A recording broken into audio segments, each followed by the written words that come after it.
ఈరోజు మనం 2024 మలయాళంలో రిలీజ్ అయిన ఒక యాక్షన్ మూవీ స్టోరీ గురించి తెలుసుకుందాం. అదే మమ్ముట్టి, రాజ్బీ శెట్టి, సునీల్ మరియు అంజనా కలిసి నటించిన టర్బో మూవీ. ఈ మూవీ అయితే కామెడీ అండ్ యాక్షన్ మిక్స్ అయ్యి ట్విస్టులు కూడా ఉంటాయి. ఓపెన్ చేస్తే చెన్నైలోని ప్రజలందరూ కూడా దీపావళి జరుపుకుంటూ ఉండగా విన్సెంట్ అండ్ గ్యాంగ్ వెళ్లి వెంకటేష్ అనే వ్యక్తితో పాటు తన భార్యను కూడా దారుణంగా చంపుతారు.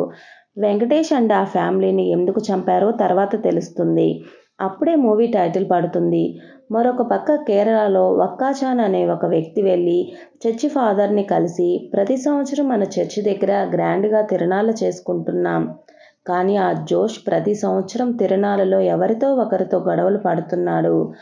ఆ జోష్ గొడవల వలన తిరునాళ్లలో షాప్స్ కూడా డ్యామేజ్ అవుతున్నాయి.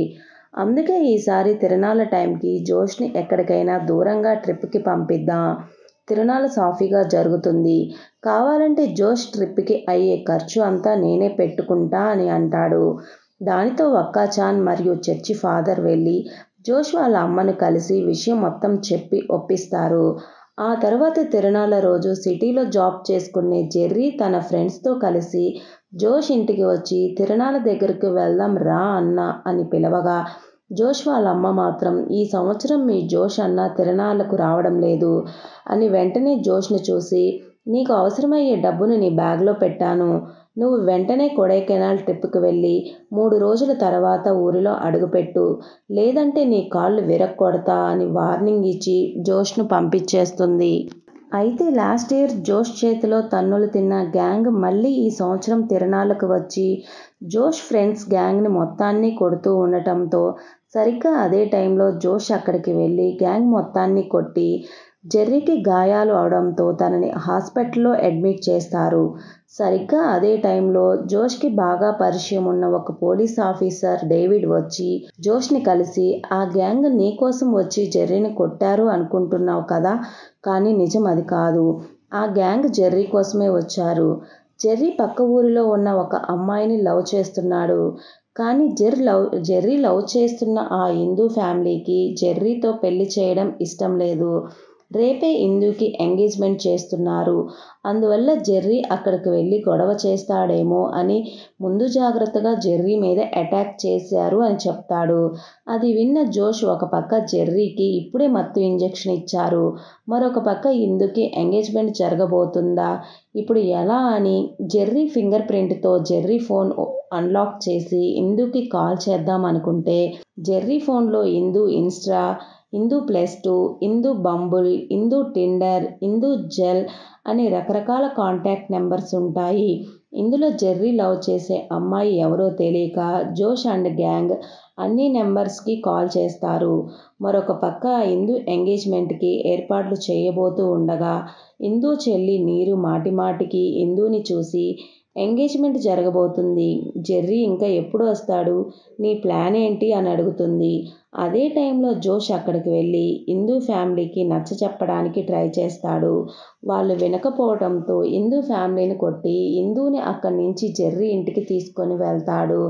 అయితే జెర్రీ మాత్రం నువ్వు ఏం మాట్లాడుతున్నావ్, ఈ అమ్మాయి ఎవరో నాకు కూడా తెలీదు అని అంటాడు. దానితో షాక్ అయిన జోష్ ఏదో చిక్కుల్లో ఇరుక్కుంటున్నాను అనుకొని ఇందూతో నిన్ను మీ ఇంట్లో వదలనా అని అనగా దానికి ఇందూ లేదు నేను చెన్నైలో జాబ్ చేస్తున్నాను, సో నేను చెన్నైకి వెళ్తాను అని అంటుంది. జోష్ వెంటనే ఇందూని చెన్నై బస్ ఎక్కిస్తాడు. సరిగ్గా అదే టైంలో జోష్ వాళ్ళమ్మ జోష్కి కాల్ చేసి నువ్వు ఎక్కడ ఉన్నావు, నువ్వు ఎవరో అమ్మాయిని కిడ్నాప్ చేశావు అని పోలీసులు ఇంటికి వచ్చారు. నువ్వు ఆ అమ్మాయిని తిరిగి వాళ్ళ ఇంట్లో వదిలిపెడితేనే నువ్వు మన ఇంటికి రా, లేదంటే ఇంటికి రాకు అని చెప్తుంది. దానితో జోష్ మళ్ళీ ఇందూ ఎక్కిన బస్సును వెంబడించి ఇందూ దగ్గరికి వెళ్ళి నువ్వు మీ ఇంటికి వెళ్ళాలి పద అని అంటాడు. కానీ ఇందూ మాత్రం లేదు నేను ఇంటికి రాను, చెన్నైకి వెళ్తున్నా అని అంటుంది. దానితో జోష్ కూడా అదే బస్లో ఇందూ పక్కనే కూర్చొని నువ్వు టెన్షన్లో నా పరిస్థితి అర్థం చేసుకోవడం లేదు, ఇప్పుడు నువ్వు తిరిగి ఇంటికి వెళ్ళకపోతే మా అమ్మ నన్ను ఇంట్లోకి రానివ్వదు, అందుకే నేను కూడా నీతో పాటు చెన్నైకి వస్తాను, రేపు బాగా రిలాక్స్ అయ్యి ప్రశాంతంగా ఆలోచించు, ఈలోపు నేను సిటీ మొత్తం తిరిగి వస్తాను, ఈవినింగ్ ఇద్దరం కలిసి కేరళకి వచ్చేద్దాం, నువ్వు మీ ఇంటికి నేను మా ఇంటికి వెళ్ళిపోదాం అని చెప్తాడు. అలాగే జోష్ ఇందుతో అసలు మీ ఇంటికి వచ్చి నీ ఎంగేజ్మెంట్ ఆపడానికి ఎంత కష్టపడ్డానో తెలుసా? జెర్రీ ఫోన్లో ఇందు పేరుతో చాలామంది ఉన్నారు. అందరికీ ఫోన్ చేయాల్సి వచ్చింది అని చెప్తాడు. ఆ తర్వాత మాటల్లో ఇందు నేను ఐసీపీ బ్యాంక్లో మేనేజర్గా వర్క్ చేస్తున్నాను అని చెప్తుంది. కొంత సమయానికి జోష్ నిద్రపోతాడు. మళ్ళీ నిద్ర లేచే టైంకి ఇందు బస్లో ఉండదు. దాంతో జోష్కి ఎటు వెళ్లాలో తెలియక ఏమీ అర్థం కాదు. మరొక పక్క యాండ్రూ అనే ఒక బిజినెస్ మ్యాన్ ఇందు వర్క్ చేస్తున్న బ్యాంకుకు వెళ్ళి లోన్ శాంక్షన్ చేస్తున్నందుకు థ్యాంక్ యూ, మీరు కూడా తప్పకుండా నా షోరూమ్ ఓపెనింగ్కి రావాలి అని తనకి ఇన్విటేషన్ ఇచ్చి వెళ్తాడు. ఆ వెంటనే ఎక్స్-ఎమ్మెల్యే ఢిల్లీ బాబు వచ్చి ఇందునితో అన్ని పేపర్ సబ్మిట్ చేసినా కూడా నాకు లోన్ శాంక్షన్ చెయ్యవా అని ఇందుతో గొడవపడి నీ అంతు చూస్తా అంటూ బ్యాంకు నుంచి వెళ్ళిపోతాడు. ఆ వెంటనే జోష్ వెళ్ళి ఇందుని కలిసి అలా చెప్పా పెట్టకుండా బస్ దిగేస్తావా? నీ బ్యాంకుని ఎత్తుక్కుంటూ రావడానికి చాలా టైం పట్టింది అని అంటాడు. దానికి ఇందు మాత్రం నువ్వు ఎంత రిక్వెస్ట్ చేసినా నేను ఇప్పుడు ఇంటికి రాను అని అంటుంది. దానితో ఇందు ఒప్పుకునే వరకు చెన్నైలోనే ఉండాలని ఫిక్స్ అయ్యి దగ్గరలోనే ఒక లాడ్జ్ తీసుకుంటాడు. అయితే లాడ్జ్లో వాటర్ రాకపోవడంతో లాడ్జ్ ఓనర్తో గొడవపడి కొట్టడంతో అక్కడ కేసు అయ్యి జోష్ని అరెస్ట్ చేస్తారు. దానితో పోలీసులు వెంటనే ఇందుని పిలిచి ఈ సిటీలో నువ్వు ఒక్కదానివే తెలుసు అన్నాడు.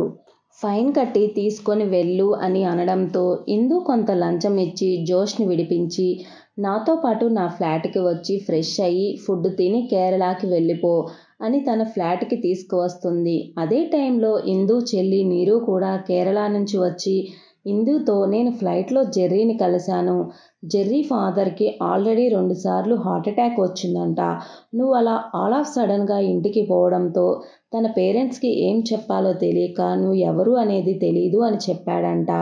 ఆ వెంటనే జోష్ కూడా కేరళకి బయలుదేరుతూ ఉండగా జెర్రీ వెళ్ళి ఇందుని కలిసి నా సిచ్యువేషన్ను అర్థం చేసుకో, నువ్వు సడన్గా వస్తే ఏం చెప్పాలో అర్థం కాలేదు అని చెప్తాడు.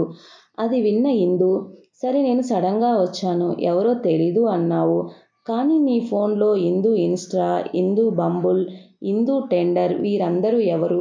ఇంకా ఎంతమంది ఉన్నారు నీ లిస్టులో? నీ ముఖం నాకు చూపించకు అని తిట్టి పంపించేస్తుంది. అదే టైంలో జోష్ కేరళ నుంచి వెళ్ళబోతూ ఉండగా జోష్కి పరిచయం ఉన్న పోలీస్ ఆఫీసర్ డేవిడ్ జోష్కి కాల్ చేసి ఆ హిందూ ఫ్యామిలీలో చాలామంది ఇండియన్ ఆర్మీలో వర్క్ చేస్తున్నారు. అంతేకాదు లోకల్గా మంచి పలుకుబడి ఉంది. అందుకే నీ మీద చాలా సెక్షన్స్ కింద కేసు పెట్టారు. ఈ టైంలో నువ్వు ఇక్కడికి వస్తే బెయిల్ కూడా రాదు. కొంతకాలం చెన్నైలోనే ఉండు అని చెప్తాడు. మరొక పక్క జెర్రీ తను వర్క్ చేస్తున్న బ్యాంకుకి వెళ్ళగా అదే బ్యాంకులో వర్క్ చేసే సీతు వచ్చి జెర్రీని కలిసి నువ్వు లీవ్స్ పెట్టి ఊరికి వెళ్ళిన టైంలో వెంకటేష్ అనే వ్యక్తి వచ్చి తన భార్యతో కలిసి బ్యాంకుకి వచ్చి ఈ కంప్లైంట్ ఇచ్చాడు. వెంకటేష్ భార్య జనని ఫాదర్ చనిపోయి ఇప్పటికి 8 ఏళ్ళు అవుతుందంట.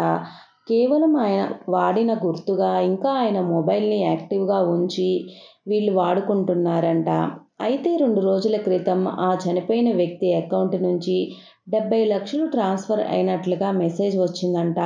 అసలు వాళ్లకు ఆ బ్యాంక్ అకౌంట్ ఉన్నట్లు కూడా తెలియదంట అని కంప్లైంట్ ఇచ్చి వెళ్ళారు. ఆ తర్వాత రోజు నేను మళ్ళీ వెంకటేష్కి ఫోన్ చేసినా లిఫ్ట్ చేయలేదు.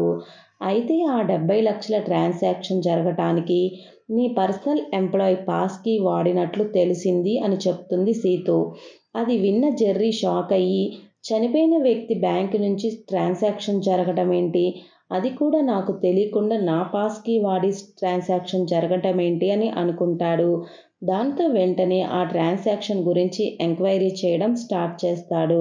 అదే టైంలో జోష్ వెళ్ళి జెర్రీని కలిసి నేను కేరళకి వెళితే నన్ను అరెస్ట్ చేస్తారు. సో కొన్ని రోజులు ఇక్కడే ఉండాలి అని అనగా అది విన్న జెర్రీ మాత్రం నువ్వు నా ఫోన్లో ఉన్న నెంబర్స్ గురించి ఇందుకి ఎందుకు చెప్పావు? వాళ్ళందరూ కూడా నా పాత ఫ్రెండ్స్. నాకు వారికి ఎటువంటి రిలేషన్ లేదు. ఇప్పుడు నీ వల్ల ఇందు నాతో మాట్లాడటం లేదు. ఇందు నాతో మాట్లాడే వరకు నేను కూడా నీతో మాట్లాడను. కావాలంటే నా ఫ్లాట్లో ఇక్కడే ఉండు, కానీ నేనైతే నీతో మాట్లాడను అని చెప్తాడు. ఆ వెంటనే జెర్రీ వెళ్ళి సీతుని కలిసి నా పాస్కి నుంచి పోయిన సంవత్సరం సుమారు 10 కోట్ల ట్రాన్సాక్షన్ జరిగింది. అది కూడా నాకు తెలియకుండా జరిగింది. చనిపోయిన వారి అకౌంట్స్లో మనీ చాలా కాలం అలానే ఉండిపోతుంది. వాళ్ళ ఫ్యామిలీ మెంబర్స్ కూడా ఆ చనిపోయిన వ్యక్తికి అకౌంట్ ఉన్నట్లు కూడా తెలియకపోవడంతో వారి అకౌంట్లో అలానే మనీ ఉండిపోతుంది. అయితే ఎవరో కానీ చాలా పక్కాగా మన బ్యాంక్లో పనిచేసే వారి సహాయంతోనే ఆ చనిపోయిన వారి అకౌంట్లో ఉన్న మనీని వేరు అకౌంట్స్లోకి ట్రాన్స్ఫర్ చేసి దోచుకుంటున్నారు అని చెప్తాడు. చెర్రీ మరొక పక్క వెట్రి అనే వ్యక్తి చెన్నైలో లీగల్ బిజినెస్ల నుండి ఇల్లీగల్ బిజినెస్ల వరకు ప్రతి బిజినెస్లోనూ ఇన్వెస్ట్ చేసి అడ్డు వచ్చిన వారిని చంపుకుంటూ ఎదుగుతూ ఉంటాడు. అయితే ప్రస్తుతం ఉన్న గవర్నమెంట్ వెట్రి లీగల్ బిజినెస్లకు అడ్డుకుంటారు. వెట్రి వెంటనే వెళ్ళి సీఎంను కలిసి, నువ్వు నాకు అడ్డు వస్తే నేను నీ గవర్నమెంట్ను కూల్చి నాకు నచ్చిన గవర్నమెంట్ని పెట్టుకుంటాను అని ఎమ్మెల్యేలను కొనడం మొదలు పెడతాడు. అలాగే వెట్రి ఎమ్మెల్యేలను కొనేసి గవర్నమెంట్ని కూల్చబోతున్నాడు అనే విషయం ఒక జర్నలిస్ట్ బయట పెట్టడంతో వెట్రి వెళ్ళి ఆ జర్నలిస్టును తన ఫ్యాక్టరీకి తీసుకొని వెళ్ళి చంపేస్తాడు. మరొక పక్క జోష్ వెళ్ళి ఇందూని కలిసి, నేను కొంతకాలం ఇక్కడే ఉండాలి, ఏదైనా జాబ్ ఇప్పించు అని చెప్తూ ఉండగా ఎక్స్ ఎమ్మెల్యే ఢిల్లీకి ఇందూ లోన్ ఇవ్వలేదు అని తన మనుషులతో వచ్చి ఇందూని కొట్టబోగా జోష్ వాళ్ళందరినీ కొట్టి పంపించేస్తాడు. ఆ వెంటనే ఇందూ తనకి బాగా పరిచయం ఉన్న బిజినెస్ మెన్ ఆండ్రూకి జోష్ను పరిచయం చేస్తుంది. దానితో ఆండ్రూ జోష్ని తన పర్సనల్ కార్ డ్రైవర్గా పెట్టుకుంటాడు. ఆ వెంటనే ఆండ్రూ వెళ్ళి లోకల్ డాన్ అయినటువంటి ఆటో బిల్లాను కలిసి కొంత మామూలు ఇచ్చి బిజినెస్లకు అడ్డు రావద్దు అని అంటాడు. అయితే ఆటో బిల్లా మాత్రం నేను రేటుని పెంచాను అని ఆండ్రూని కొడతాడు. దానితో జోష్ ఆటో బిల్లా గ్యాంగ్ మొత్తాన్ని కొట్టి ఆండ్రూని కాపాడటంతో ఆండ్రూ హ్యాపీగా ఫీల్ అయ్యి జోష్ ఉండటానికి ఒక కాస్ట్లీ ఫ్లాట్ను కూడా ఇస్తాడు. దానితో ఊరు నుండి జోష్ వాళ్ళ అమ్మ కూడా వచ్చేసి జోష్తోనే ఉంటుంది. అలాగే జోష్ ఇందూ ఫ్యామిలీని కూడా ఇందూతో వారితో కలిసిపోయి ఫ్రెండ్లీగా ఉండటం స్టార్ట్ చేస్తాడు. జోష్ వాళ్ళమ్మ మార్వెల్ మూవీస్కి ఫ్యాన్ కావడంతో రోజు మార్వెల్ మూవీస్ని చూస్తూ ఉంటుంది. ఇందూ ఇంకా జెర్రీతో మాట్లాడకుండా దూరం పెడుతుంది. అదే టైంలో జెర్రీ వెళ్ళి తన బ్యాంక్ మేనేజర్ని కలిసి చనిపోయిన వారి అకౌంట్ నుంచి మనీ ముందు వేరు అకౌంట్స్లో చిన్న మొత్తంలో డిపాజిట్ చేసి ఆ తర్వాత ఆ మొత్తాన్ని క్యాష్ రూపంలో విత్డ్రా చేస్తున్నారు. ఆ అకౌంట్స్ అన్నీ కూడా కూలి పనులు చేసుకునే వ్యక్తుల పేర్ల మీద ఓపెన్ అయి ఉన్నాయి. ఆ కూలీలందరూ కూడా వెట్రి అనే ఒక వ్యాపారవేత్త రన్ చేస్తున్న ఫ్యాక్టరీలో పనిచేస్తున్నారు. వారికి తెలియకుండానే ఆ అకౌంట్స్ ఓపెన్ చేసి వాటిని వాడుతూ ఈ స్కామ్ మొత్తం వెట్రి చేస్తున్నాడు అని చెప్తాడు. అయితే ఆ బ్యాంక్ మేనేజర్ కూడా వెట్రి మనిషి కావడంతో ఆ మేనేజర్ వెళ్ళి ఆ విషయం మొత్తం వెట్రికి చెప్పేస్తుంది. దానితో వెట్రి వెంటనే తన టీంలోని ఎంప్లాయీని చూసి, ట్రాన్సాక్షన్ చేసే ముందు ఆటో ఎస్ఎంఎస్ అకౌంట్ ఆఫ్ చేసి ట్రాన్సాక్షన్ చేయాలి కదా, నువ్వు చేసిన చిన్న తప్పు వల్ల మేమందరం రిస్క్లో పడ్డామని ఆ ఎంప్లాయీని చంపేస్తాడు. మరో పక్క జెర్రీ వెళ్ళి ఆ స్కామ్ గురించి ఇందూకి చెప్పాలి అనుకోగా ఇందూ మాత్రం జెర్రీతో మాట్లాడదు. అదే టైంలో వెట్రి గ్యాంగ్ జెర్రీని ఫాలో అవుతూ ఉంటారు. ఆ రోజు రాత్రి జోష్ తన ఫ్లాట్కి వెళ్ళగా అప్పటికి ఫ్లాట్లో ఆటో బిల్లా గ్యాంగ్ ఉంటుంది.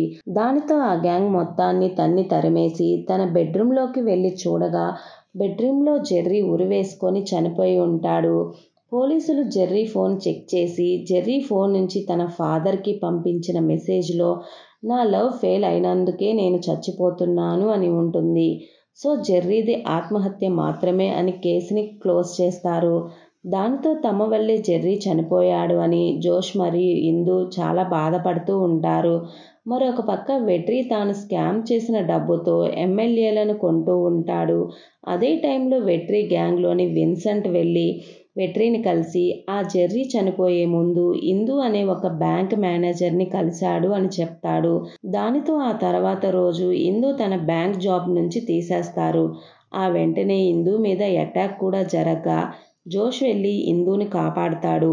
ఆ రోజు రాత్రి సీతూ వచ్చి ఇందూ మరియు జోష్లను కలిసి జెర్రీది ఆత్మహత్య కాదు, అది ఒక హత్య అంటూ బ్యాంక్లో జరుగుతున్న స్కామ్ గురించి వారికి ఎక్స్ప్లెయిన్ చేసి నీ జాబ్ కూడా పోవడానికి వెట్రీనే కారణం, ఈరోజు జెర్రీ ఇది మొత్తం జోష్కి చెప్పడానికి జోష్ ఫ్లాట్కి వెళ్ళి వెయిట్ చేస్తూ నాకు వీడియో కాల్ చేశాడు.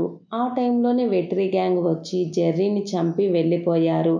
ఇప్పుడు జెర్రీతో మాట్లాడిన వారందరి ప్రాణాలు కూడా రిస్క్లో ఉన్నాయి అని జెర్రీ కలెక్ట్ చేసిన ఆధారాలన్నీ కూడా ఇందూకి ఇచ్చి నేను దుబాయ్కి వెళ్ళిపోతున్నాను, నువ్వు జాగ్రత్తగా అని చెప్పి సీతు వెళ్ళిపోతుంది. దానితో జోష్ వెంటనే ఇందూతో మనం వెంటనే కేరళకి వెళ్ళిపోదాం అని అనగా దానికి ఇందూ మాత్రం జెర్రీని చంపిన వారికి శిక్ష పడాలి, నాకు సుకుమారన్ అనే ఒక సిన్సియర్ పోలీస్ ఆఫీసర్ తెలుసు అని జోష్ని స్టేషన్కి తీసుకొని వెళుతుంది. అయితే సుకుమారన్ కూడా వెట్రో మనిషే కావడంతో వెట్రి అండ్ గ్యాంగ్ పోలీసుని కలిసి జోష్ మరియు ఇందూని అక్కడే చంపేయాలని అనుకుంటాడు. కానీ ఆ ఫైట్లో జోష్ మరియు ఇందూలు అతి కష్టం మీద ఆ స్టేషన్ నుంచి తప్పించుకొని ఇందూ చెల్లి నీరు అలాగే జోష్ వాళ్ళమ్మ రిస్క్లో ఉన్నారు అని అర్థం చేసుకొని వెంటనే వారికి కాల్ చేస్తారు. ముందుగా జోష్ వాళ్ళ అమ్మకి కాల్ చేయగా అప్పటికే వాళ్ళమ్మ ఏడుస్తూ ఫోన్లో మాట్లాడుతూ ఉంటుంది. దానితో జోష్ ఏమైంది అని అడగ్గా దానికి జోష్ వాళ్ళమ్మ మాత్రం ఏడుస్తూనే ధోని స్కాట్ చనిపోయాడు, అందుకే ఏడుస్తున్నా అని అంటుంది. దానితో జోష్ వాళ్ళ అమ్మకి రౌడీలు అక్కడికి రాబోతున్నారు అని చెప్తాడు. వెంటనే ఇందూ చెల్లి నీరుకి కాల్ చేసి కొంత సమయం తర్వాత రౌడీలు జోష్ వాళ్ళ అమ్మ దగ్గరికి వెళ్ళి టైంకి జోష్ వాళ్ళమ్మ అక్కడ గ్యాస్ సిలిండర్ పేలేలా చేసి అక్కడ నుంచి తప్పించుకుంటుంది. మరొక పక్క రౌడీలు నీరు ఉంటున్న ఫ్లాట్ దగ్గరికి వెళ్ళగా అక్కడ ఆల్రెడీ ఆటో బిల్లా తన గ్యాంగ్తో వెట్రి గ్యాంగ్కి ఎదురై ఈ మధ్యన ఈ ఫ్లాట్ను నేను రెంట్కు తీసుకున్నాను అని అబద్ధం చెప్తాడు.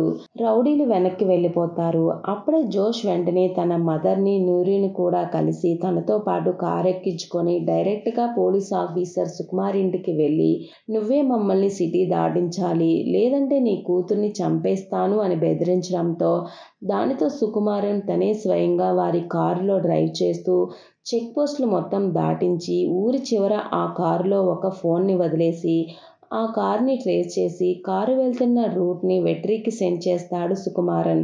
దానితో వెట్రి గ్యాంగ్ జోష్ని చేస్ చేస్తారు. చాలాసేపటి చేజింగ్ తర్వాత వెట్రి గ్యాంగ్ ఇందూను తమతో పాటు తీసుకొని వెళ్ళిపోతారు. ఆ వెంటనే జోష్ తన మదర్ని నీరుని సేఫ్గా ఆండ్రూ దగ్గర వదిలి ఇందూని కాపాడటానికి వెట్రి దగ్గరికి బయలుదేరతాడు. జోష్ని చూసిన వెట్రి నువ్వు చాలా కాన్ఫిడెంట్గా ఇందూని కాపాడటానికి ఇక్కడకు వచ్చావు, కానీ ఆండ్రూ కూడా నా మనిషే, అందుకే నీ మదర్ని నా ప్లేస్కి తీసుకొని వెళ్ళాడు నాని నమ్ముతాడు. ఆ మాటలు విన్న జోష్ కూడా నవ్వి నేను కావాలనే ఆండ్రూతో ప్లాన్ చేసి నా మదర్ని నీ ప్లేస్కి పంపించాను, అలా చేయడం వల్ల ఇక్కడ ఉన్న నీ గ్యాంగ్లో సగం మందిని అక్కడికి పంపించావు, అక్కడ ఇందూ ఫాదర్ ఆల్రెడీ తన ఆర్మీ బెటాలియన్తో నీ ప్లేస్ని చుట్టుముట్టాడు, నా మదర్ మరియు నీరు సేఫ్, నీకు వ్యతిరేకంగా జెర్రీ కలెక్ట్ చేసిన ఆధారాలు అన్నీ కూడా ఎక్స్ఎమ్మెల్యే ఢిల్లీ ద్వారా సీఎం దగ్గరకు పంపించాను, నువ్వు గవర్నమెంట్ను కూల్చడానికి ట్రై చేస్తున్నావు కాబట్టి సీఎం ఆల్రెడీ నీ మీద కోపంగా ఉన్నాడు, ఇప్పుడు నీకు వ్యతిరేకంగా సాక్ష్యాలు కూడా దొరికాయి, సో నీ అకౌంట్స్ అన్నీ బ్లాక్ చేయించి నీ కోసం గాలిస్తున్నారు అని అంటాడు. అది విన్న వెట్రి కోపంతో జోష్తో ఫైట్ చేయగా జోష్ వెట్రి అండ్ గ్యాంగ్ని చంపి ఇందూని సేఫ్గా తీసుకొని వెళ్తాడు. కొన్ని రోజులకి జెర్రీ ఇంటికి ఒక పార్సిల్ బాక్స్, అక్కడే ఉన్న జోష్ ఆ బాక్స్ని ఓపెన్ చేయగా జోష్కి హెల్ప్ చేసిన ఆండ్రూ తలతో పాటు ఒక లెటర్ కూడా వస్తుంది. ఆ లెటర్లో విజయ్ సేతుపతి ఇలా రాసి ఉంటాడు, నువ్వు నీకు తెలియకుండానే నా చీకటి సామ్రాజ్యంలో వేలు పెట్టావు, నువ్వు చంపిన వెట్రి నా సైన్యంలో చిన్న సైనికుడు మాత్రమే, ఇప్పుడు నేనే నీ కోసం వస్తున్నాను అని రాసి ఉంటుంది. అక్కడితో ఈ మూవీ ఎండ్ అవుతుంది. అంటే టర్బో 2లో విజయ్ సేతుపతి జోష్ కోసం వస్తున్నాడు అని అర్థమవుతుంది. ఈ వీడియో కనుక మీకు నచ్చినట్లయితే ప్లీజ్ సబ్స్క్రైబ్ చేయండి. Thank you for watching.